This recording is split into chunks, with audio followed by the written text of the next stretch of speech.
I'm going to say it quick like this. So, Bernie Sanders dropped out of the presidential race.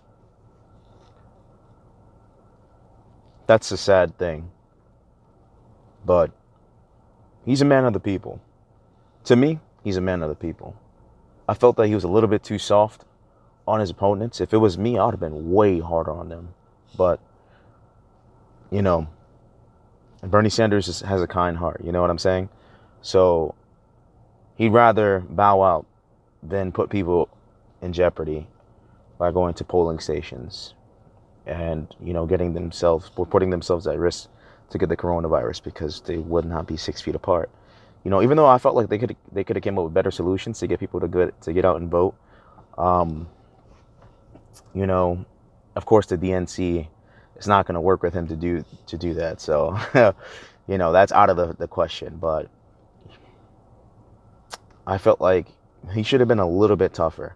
But the fact of the matter is, we know he's for the people. We know he's about the people. We know he doesn't have any corporate interests. His interests are for the American people.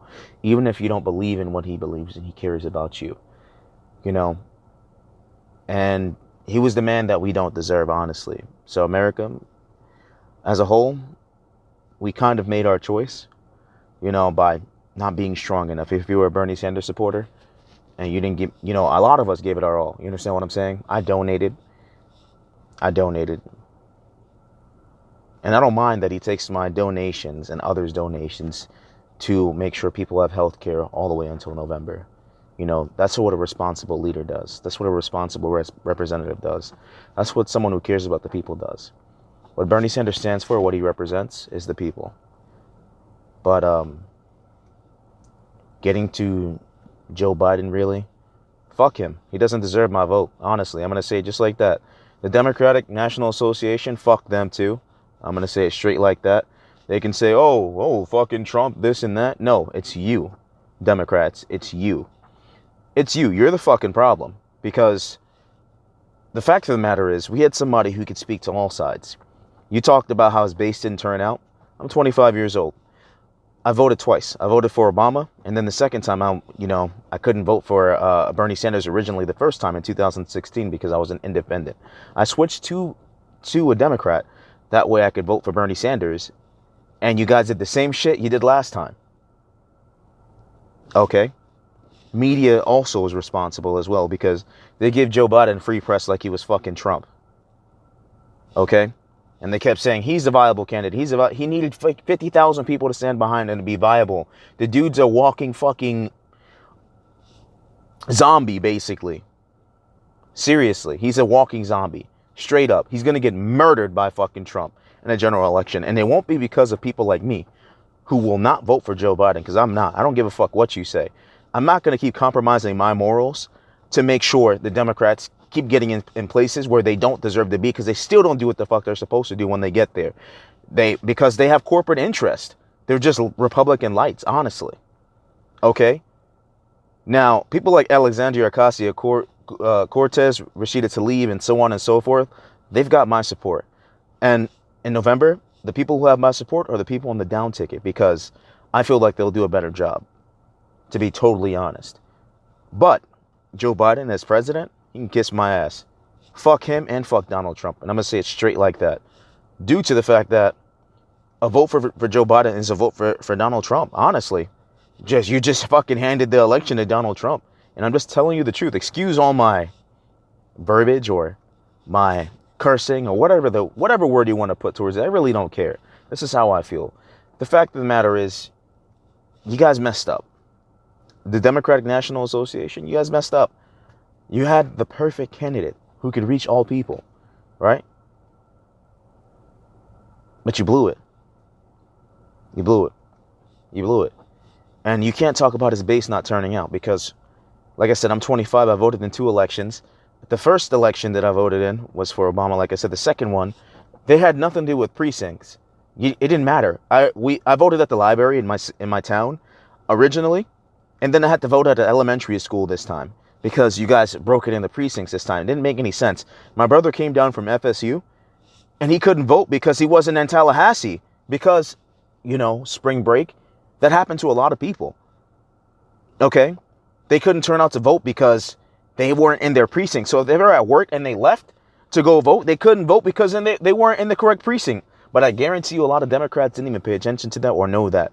Okay? They didn't.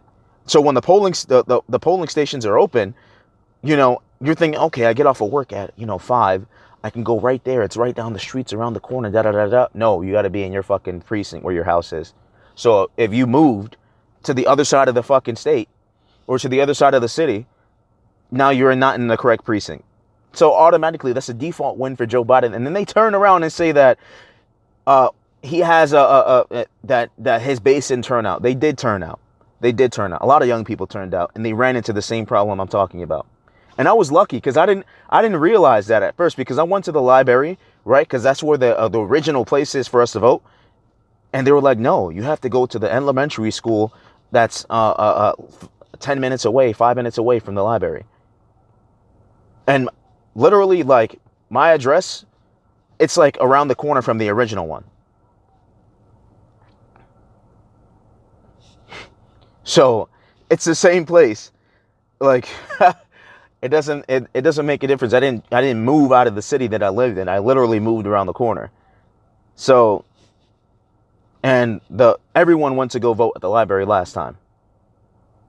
So it doesn't make any sense to me.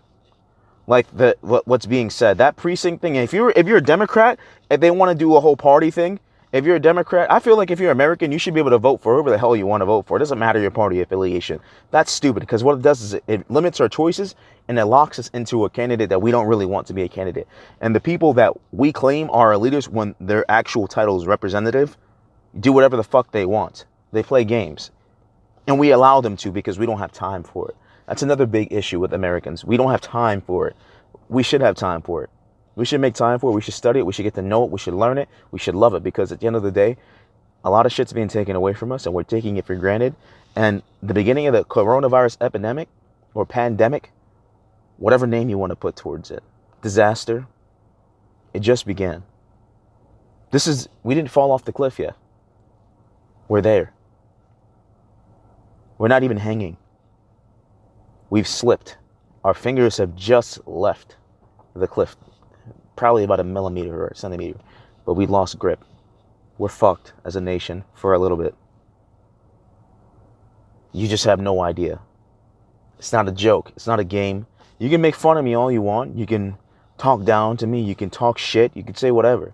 But the fact of the matter is, you're going to be in the same boat with me, you and I. Except that I expected this. Because I can't do shit by myself, just like Bernie can't do things by himself. Because even if he became the president, he would still need us, the people, to be on track, to get on the same track as him. How could you be against something that's for everyone, including yourself, if you want to be selfish? Everyone's helping you get it. The job that you have right now, that shit wouldn't exist without other people. Are you realizing that now? Or no, you're too selfish to do that, right? If you're a fucking millionaire or a billionaire, you think you got that money on your own? There's no such thing as self-made. Someone has to buy your fucking product. Someone has to support it. Someone has to put in the work besides you. Someone works just as hard, if not harder than you do, to make sure you continue to make money. It's not only up to you. You say people are replaceable? Okay. Everyone's gone now. Who the fuck are you going to replace them with? You got to treat people accordingly. You got to treat them right.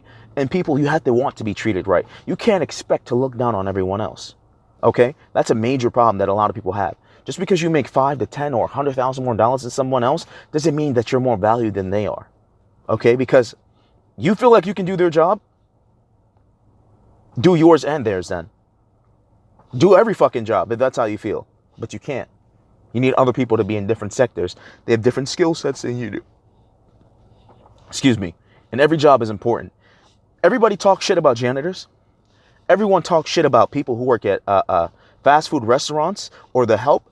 Now those people, they're the most important people. They're keeping you afloat at the moment. But they're expendable to you because you feel like you're important. What happened to all the important jobs, right? The people who are making $250,000, $100,000, a lot of these motherfuckers got laid off. And I'm not saying all of them are bad, but a lot of them had this mindset that they were better than other people. Same thing with the millionaires too. You don't make money on your own. It's impossible. If you have $1 million, right, and there's no one else around for you to even spend that $1 million on or with, it's value. It has no value. It's value. It has no value. Its value is nothing. But excuse me, these are just my run-on thoughts. It's a 10-minute video, whatever. But if these are just a couple of things I'm thinking and I'm saying, and I'm just wondering when we're going to get our shit together as a people. It's not just about you. You're only doing as good as your neighbors. And you should really sit there and think about that when I say that. You're only doing as good as your neighbors. It's not about being in people's business. If your neighbors are losing their jobs and their houses and their cars, it's only a matter of time before it happens to you. You're only doing as good as your neighbors. It's not just about you only. Okay? Stop being fucking selfish. Wake up and understand that other people are just as important as you.